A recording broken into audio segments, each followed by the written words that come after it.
Govardhan Ecovillage is about 2.5 hours northeast of Mumbai in a very beautiful rural village area of Maharashtra. There's a very holy place in India which is considered most sacred to devotees of Krishna.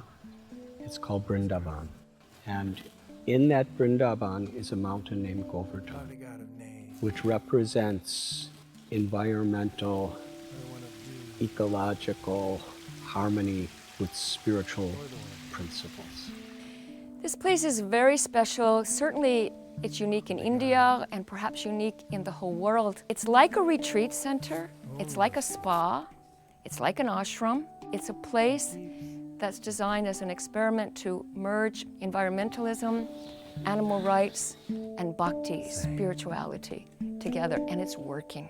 Come dance with me. The amenities here are of a whole nother caliber. People, when they think of the words India and ashram, they think of harsh and rough living. From the Ayurvedic clinic, which not only gives treatments, but also has an Ayurvedic doctor who helps prescribe something that is specific for your dosha. The atmosphere that is created by the founder, Radhanath Swami Maharaj, and the atmosphere that is created by the devotees who work here is palpable. You can feel it in the air. Originally, I was from Chicago. When I was 19 years old in 1970, I wanted to try to broaden my outlook of life. So I went on a journey. Ultimately, I hitchhiked from London to the Himalayas in India. And as I was traveling, I came to realize that the real social and environmental problems of the world are due to a spiritual crisis. A crisis in what we consider is actually meaningful and fulfilling in our life. Radhanath Swami is a passionate person. The best passion is compassion, and he has an ample amount of that. And that type of passion is contagious. Coming here and helping to doing the seva, the service, helping with the cows, helping with to weave mats, helping with make pottery. It's actually fun. It's very simple lifestyle, and I think a lot of us crave that on different levels. And it's sort of programmed into our culture that you look for recognition. You need it. For me, being here, I see it's far more powerful to be humble. It was easy to complain about the tiny inconveniences that come with a New York City apartment. Oh, it's not big enough. Oh, the water pressure isn't great enough. When you live in a house that you see built from the ground up, every step along the way, it's very special.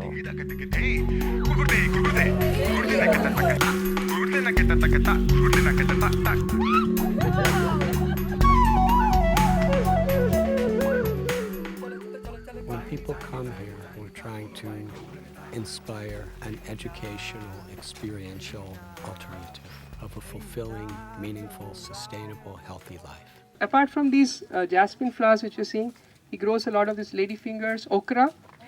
Yeah. So we network with all these farmers so that we purchase them in our kitchen and use them. Can we get this to the kitchen?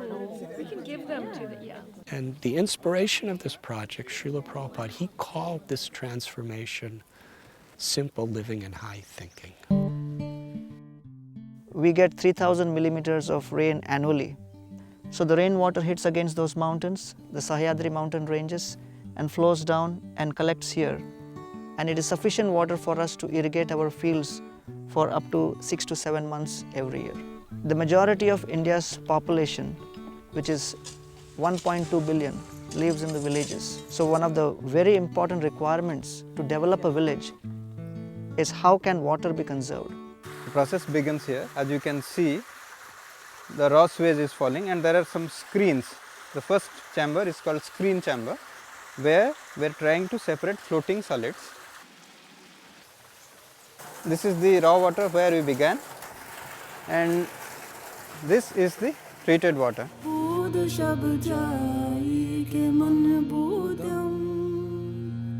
The uniqueness of this place comes from the fact that every waste is becoming a precious resource. That cow dung becomes a fertilizer for earth. He needs fire or energy for cooking his food, and therefore all of the cow dung we utilize for biogas plant. We need to make houses, so we use the same earth, and we have created 250,000 bricks. We call this a symbiotic recycling model. Flushing your toilet, you are contributing to the growth of a papaya. You are contributing to the growth of flowers.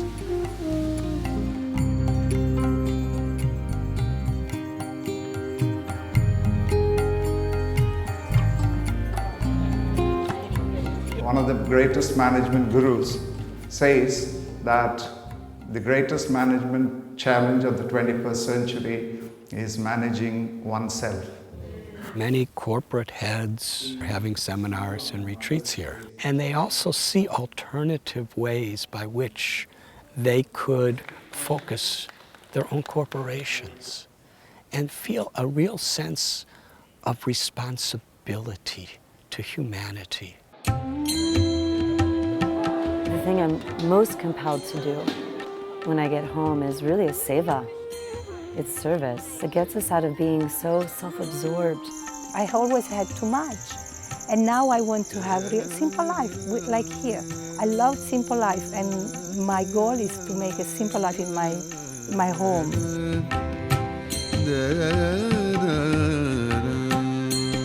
And if we just refocus our energies with these values, we could transform the world. Every step that I take, you dance with me, dance with